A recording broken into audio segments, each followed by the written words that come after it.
ఏది అయినా ట్రై చెయ్యి ఆచి చికెన్ మసాలా. ఇక తెలంగాణలో మున్సిపల్ ఎన్నికల ఓట్ల లెక్కింపునకు సర్వం సిద్ధమైందని చెప్పాలి. మరి కాసేపట్లో మున్సిపల్ ఎన్నికల కౌంటింగ్ అయితే ప్రారంభం కానుంది. 116 మున్సిపాలిటీలు 7 కార్పొరేషన్లలో ఓట్ల లెక్కింపు జరగనుంది. కౌంటింగ్ కేంద్రాల వద్ద పోలీసులు పటిష్టమైన భద్రత ఏర్పాటు చేశారు. అభ్యర్థులతో పాటుగా ఏజెంట్లకు ఐడి కార్డు ఉంటేనే అనుమతిస్తున్నారు. మైక్రో అబ్జర్వర్ల పర్యవేక్షణ, సీసీ కెమెరాల నిఘాతో కౌంటింగ్ ప్రక్రియ జరగనుంది. ఇక కౌంటింగ్ కేంద్రానికి 200 మీటర్ల పరిధిలో భూమి కూడడంపై కూడా నిషేధం విధించారు. నిబంధనలను ఉల్లంఘిస్తే కఠిన చర్యలు తీసుకుంటామని అటు రాష్ట్ర డీజీపీ అయితే హెచ్చరికలను జారీ చేశారు. ఇదే అంశానికి సంబంధించి మరిన్ని డీటెయిల్స్ మా కరెస్పాండెంట్ నగేష్ అందిస్తారు. నగేష్, మున్సిపల్ ఎన్నికల కౌంటింగ్ సర్వం సిద్ధమైన రోజు కాసేపట్లో అంటే 8 గంటలకు కౌంటింగ్ ప్రారంభం అవుతుంది. 8 గంటల నుంచి సాయంత్రం వరకు ఉంటుంది. అయితే మధ్యాహ్నం లోపే ఫలితాలు క్లారిటీ వచ్చే అవకాశం ఉంది. మొదట బ్యాలెట్ ఓటింగ్ అయితే లెక్కిస్తారు. బ్యాలెట్ ఓటింగ్ లెక్కింపు తర్వాతే ఆయా బూత్లకు సంబంధించి పోలింగ్ ఏవైతే జరిగాయో వాటికి సంబంధించి ఓట్లు అయితే లెక్కిస్తారు. దీనికి సంబంధించి పూర్తి ఏర్పాటు చేశారు. మనం ఉమ్మడి మెదక్ జిల్లాకు చూసుకుంటే ఉమ్మడి మెదక్ జిల్లాలో 19 మున్సిపాలిటీలకు ఎన్నికలు జరిగాయి. సంగారెడ్డి జిల్లాలో 11, మెదక్లో 4, సిద్దిపేటలో 4 మున్సిపాలిటీలకు ఎన్నికలు జరిగాయి.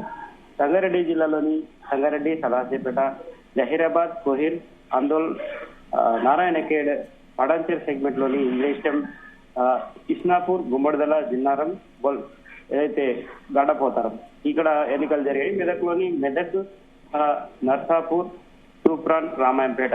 అటు సిద్దిపేట జిల్లాలు చూస్తే గజ్వేల్, దుబాక, చేర్యాల, ఉస్నాబాద్ ఈ 19 మున్సిపాలిటీలో ఎన్నికలు జరిగాయి. వీటికి సంబంధించి ఇప్పటికే అన్ని ఏర్పాట్లు అంటే కౌంటింగ్ సంబంధించి ఏర్పాట్లు అయితే చేశారు.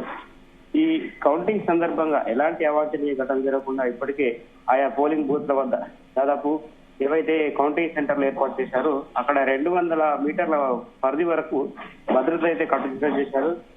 ఎందుకంటే కౌంటింగ్ జరుగుతున్న క్రమంలో అభ్యర్థుల మధ్య కొంత ఉద్రిక్త వాతావరణం నెలకొనే ప్రమాదం ఉంటుంది. కాబట్టి పోలీసులు అయితే ముందస్తు జాగ్రత్త చర్యలు చేపట్టారని చెప్పుకోవచ్చు. అయితే కౌంటింగ్ సందర్భంగా ఏవైతే మనం గతంలో ఉన్న అనుభవాల దృష్ట్యా ఏవైతే వార్డులో 1-2 ఓట్ల తేడాతో గెలుపు అలాంటి పరిణామాల దృష్ట్యా ఆయా వార్డులకు సంబంధించి ముందస్తుగా ప్రికాషన్ చర్యలు కూడా తీసుకున్నారు. ఎవరైతే అభ్యర్థుల తరఫున వచ్చి ఉంటారో ఏజెంట్లు వాళ్ళను కూడా ముందస్తుగానే కొన్ని ప్రికాషన్స్ అయితే సూచించారు. ఎప్పుడు ఎలాంటి అవాంఛనీయ ఘటనలు జరగకుండా ముందస్తుగా చర్యలు చేపట్టారని చెప్పుకోవచ్చు. అయితే మనం ఉమ్మడి మెదక్ జిల్లాలో చూసుకుంటే దాదాపుగా ఈ పుర తీర్పు పైన సర్వత్రా ఉత్కంఠ నెలకొందని చెప్పుకోవచ్చు. దాదాపు 3 నుంచి 8 రౌండ్లలోనే ఫలితాలు వచ్చే అవకాశం ఉందని చెప్తుంది. మనకు సంగారెడ్డిలోని 11 మున్సిపాలిటీల్లో చూస్తే ఇటు సంగారెడ్డిలో దాదాపుగా బీఆర్ఎస్ కు అనుకూల తీర్పు అయితే వచ్చే అవకాశం ఉంది. దీంతో కొంత ఉద్రిక్త వాతావరణం అయితే నెలకొందని చెప్పుకోవచ్చు. 1000 ఓట్లకు ఒక టేబుల్ అయితే ఇక్కడ కౌంటింగ్ సెంటర్ లో ఏర్పాటు చేశారు. ప్రతి 1000 ఓట్లకు ఒక టేబుల్ చెప్పున మొత్తం 350 టేబుళ్లను సిద్ధం చేశారని చెప్పుకోవచ్చు. ఇది సంగారెడ్డి జిల్లా వరకు.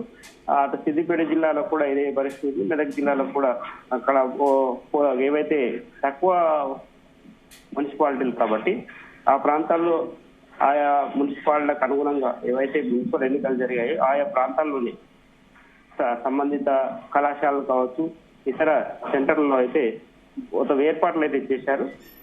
మెదక్ జిల్లాలో 19 మున్సిపాలిటీలకు సంబంధించి ఇప్పటికే మధ్యాహ్నం వరకు ఫలితాలు వచ్చే అవకాశం ఉన్న నేపథ్యంలో ఎలాంటి అవాంఛనీయ ఘటనలు జరగకుండా ఏర్పాటు చేశారని చెప్పుకోవచ్చు.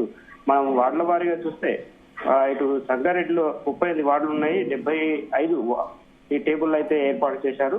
అంటే పెద్ద మున్సిపాలిటీ కాబట్టి. జహీరాబాద్ లో 37 వార్డులు ఉంటాయి కాబట్టి 74 టేబుల్ అయితే ఏర్పాటు చేశారు. ఈ చిన్న మున్సిపాలిటీలో కూడా కోహిల్ లాంటి చిన్న మున్సిపాలిటీలో 16 వార్డులు ఉంటే 16 టేబుల్లు, అలాగే చేర్యాల్లో 12 ఉంటే 7 టేబుల్, ఈ విధంగా వార్డుల వారీగా మొత్తం టేబుల్ అయితే ఏర్పాటు చేశారని చెప్పుకోవచ్చు. మనం ఉమ్మడి జిల్లా వ్యాప్తంగా ఓవరాల్ గా సంగారెడ్డి జిల్లాలో చూస్తే 256 వార్డులు ఉండగా 76% పోలింగ్ నమోదైంది. కాబట్టి ఆ రేంజ్ లోనే అంటే దాదాపుగా 12 నుంచి 1 గంటల లోపే పూర్తిగా ఫలితాలు వచ్చే అవకాశం ఉందని అయితే ఇక్కడ చెప్తూ ఉన్నారు. మరోవైపు క్యాంపు రాజకీయాలకు తెరతీసినట్టుగా తెలుస్తుంది. కౌంటింగ్ నేపథ్యంలో రాజకీయ పార్టీలు ముందుగా గెలుపులపై సందిగ్ధత కొనసాగుతున్న నేపథ్యంలో ఆయా మున్సిపాలిటీలలో ఎవరైతే అభ్యర్థులు గెలుస్తారో కీలకమైన అభ్యర్థులు ఇప్పుడు కాంగ్రెస్ కావచ్చు, బీఆర్ఎస్ కావచ్చు, వీరిద్దరి మధ్య నెక్ టు నెక్ పోటీ ఉంటే స్వతంత్రులు బీఆర్ఎస్ వాళ్ళే కొంత కీలకంగా అవుతారు. కాబట్టి ఆయా అభ్యర్థులు కూడా ముందస్తుగానే క్యాంపు రాజకీయాలకు తెరతీసినట్టుగా తెలిసింది. అయితే మనం ఓవరాల్ గా రాష్ట్ర వ్యాప్తంగా 136 కేంద్రాలు ఉండగా సంగారెడ్డి జిల్లాలో, భువనగిరి జిల్లాలో చాలా రాష్ట్రంలోనే ఎక్కువ స్థాయిలో కౌంటింగ్ కేంద్రాలు ఏర్పాటు చేసిన పరిస్థితి మనకు కనిపిస్తుంది. అయితే 100 ఓట్లు పూర్తి కాగానే, అంటే బ్యాలెట్ సిస్టమ్ కాబట్టి కొంత ఆలస్యం అవుతుందని చెప్పి ముందస్తుగానే చర్యలు చేపట్టారు. అయితే ఈ ఓట్ల లెక్కింపు సంబంధించి మనం ప్రక్రియను ఒకసారి పరిశీలిస్తే ఫస్ట్ పోస్టల్ బ్యాలెట్ లెక్కిస్తారు, తర్వాత సాధారణ బ్యాలెట్లను లెక్క అనేది చేపడతారు. అయితే ఈ వార్డుల వారీగా బ్యాలెట్ పెట్టెలను కౌంటింగ్ టేబుల్ వద్దకు తెచ్చి వాటిలోని బ్యాలెట్లను పోలింగ్ కేంద్రాల వారీగా 25 చొప్పున కట్టలు కడతారు. వాటిని డ్రమ్ముల్లో వేసి పూర్తిగా కలిపి ప్రతి రౌండ్ లోనూ 1000 బ్యాలెట్ పత్రాలను, అంటే 40 బండిల్స్ చేసి ఒక్కొక్క టేబుల్ కు కేటాయిస్తారు. అభ్యర్థుల వారీగా ఏర్పాటు చేసిన ఏవైతే చెక్క పెట్టెలు ఉంటాయో వాటిలో వేసి బ్యాలెట్ల లెక్కింపు అనేది కొనసాగుతుంది. 100 ఓట్లు పూర్తి కాగానే ఒక కట్టగా కట్టి ప్రతి రౌండ్ ముగియగానే అభ్యర్థులకు వచ్చిన ఓట్లు, నోటా ఓట్లు ఎన్ని, చెల్లని ఓట్లు ఏ విధంగా ఉన్నాయి, నమోదు చేసిన అభ్యర్థుల తరఫున ఏజెంట్ల సంతకాలు తీసుకుంటారు. ఇదే పద్ధతిలో ప్రతి వార్డు ఓట్ల లెక్కింపు అయితే కొనసాగుతుంది. ఈ ప్రక్రియ పూర్తయ్యాక అభ్యర్థులకు ధ్రువపత్రాలు అందజేసి దానికి అనౌన్స్మెంట్ అయితే చేస్తారు ఫలితాలను. మొత్తం ఓవరాల్ గా 12 నుంచి 1 లోపే దాదాపుగా మ్యాజిక్ ఫిగర్ అనేది తెలిసిపోతుందని చెప్పి ఇక్కడైతే చర్చ జరుగుతుంది సునీత.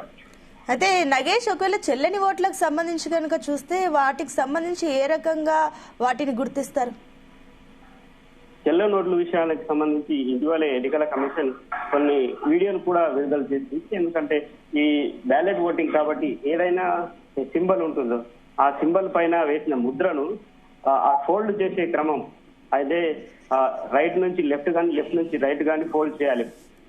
అయితే కొంతమంది అడ్డంగా ఫోల్డ్ చేస్తే ఏదైతే సింబల్ వేసిన స్టాంప్ అనేది మరో దానిపైన కూడా పడుతుంది కాబట్టి అది చెల్లని ఓటు కింద వస్తుంది. కాబట్టి ఎన్నికల కమిషన్ గత వారం రోజుల క్రితమే ఏ ఎలక్షన్ సంబంధించి పోలింగ్ బ్యాలెట్లలో వేసే స్టాంప్ ఏదైతే ఉంటుందో అది వేసే క్రమంలో తీసుకోవాల్సిన జాగ్రత్తలు, ప్రజలు ఏవైతే స్టాంపు వేసే క్రమంలో ఎలాంటి పద్ధతి పాటించాలనేది ముందుగా ఇన్స్ట్రక్షన్ ఇచ్చారు. అయితే ఒకే స్టాంపు 2 ఏదైతే పార్టీ సింబల్స్ కావచ్చు, ఇండిపెండెంట్ సింబల్స్ పడితే ఆ ఓటు చెల్లని దానిగా గుర్తించి దాన్ని ఇమీడియట్ గా అభ్యర్థులకు చూపించి అది పక్కన పెడతారు. అలాంటి వాటికి గొడవలు లేకుండా ముందుగానే ఏర్పాటు కూడా చేశారు. Right, thank you Nagesh.